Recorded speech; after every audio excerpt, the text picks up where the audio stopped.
Good morning to you.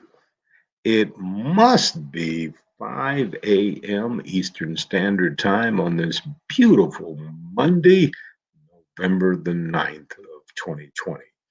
I'm Brad Hardison for today's Hardison'S tip for salespeople. We do this for key account, major account, up and down the street, retail, in home, and automotive sales. So you're trying to get ready to hit the week off running, so let's get to it. We're going to the automotive industry because we're at this time of year where they're going to need people as they close out the year. So, how do you become a good vehicle salesperson? First thing I would say is remember names. Yes, we don't ask names, we don't give names. It's hard for some of us to understand that. The heart is pounding, and we're just trying to find a way to settle ourselves down so the customers don't see that we're not that confident. Well, what is so hard about still using a small pad and writing their name or names down of the people that are in front of you and using those names after you ask them how they would like to be addressed? For example, if they just give you a first name, ask for the second name. If they just give you the second name, ask for the first name. After you have the first and last name, then just simply ask, how would you like to be addressed? And they'll tell you. And then continue to use that throughout your time with the guest. You need to also be asking some high gain questions, some good questions, not just some filler questions that you can get from anywhere. Remember, this is a person that may be another potential repeat customer. Or for real, they're going to tell their family members, their friends, their colleagues at work where they purchased their vehicle. Wouldn't it be nice to know that they say my sales consultant was very knowledgeable, articulate, helpful? Well, we can only do this through the right questions. Once we know what their particular needs, wants, and values are, then we can start drilling down to the right vehicle. And the one thing, after you finish asking questions, do you recap? In other words, do you let the guest know that you were listening? In other words, Mr. Customer, I know we're having a great time here. You came in to look at a vehicle. Let me see if I'm having a good day. You said that you were looking for this technology package because you said you had to have the safety patches because on the last vehicle, the safety package did not have. Ask the questions, do a follow up.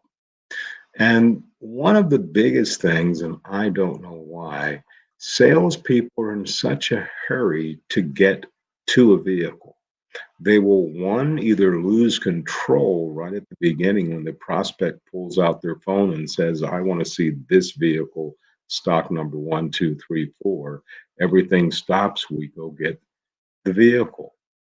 What is so hard about sitting the customer down and building a little bit of rapport? Remember, they're buying value from you.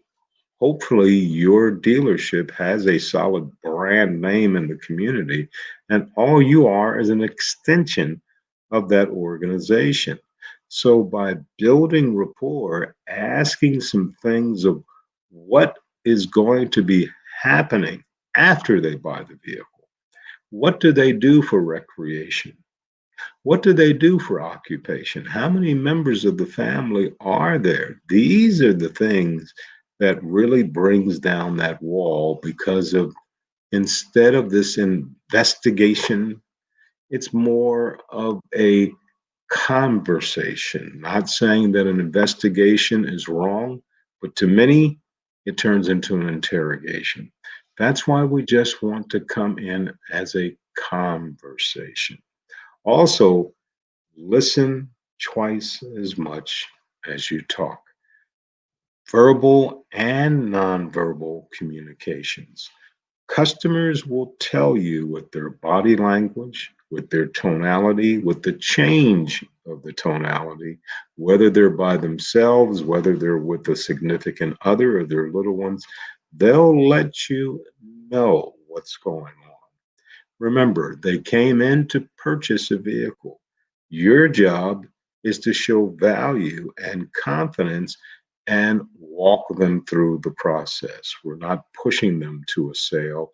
We're giving them the information and knowledge so they can make an informed decision. If you can do these basic little things each and every time that you're with a guest, you are already above most of the people who claim to be professional salespeople, because I guarantee you some of the things we just talked about, they do not do. Names they do not do, asking high gain questions they do not do, building rapport they do not do, listening they do not do. So keep that in mind the next time you're with a guest. Now, I know you're trying to get going. You go out there and you make it a champion day, and I will see you on the next round. Remember, it's Monday and it's not the 15th. So if you have a fast start bonus at your store, let's start driving it so we can pick up that additional money. Remember, the holidays are coming and we can always use some additional income. As always, in parting, you go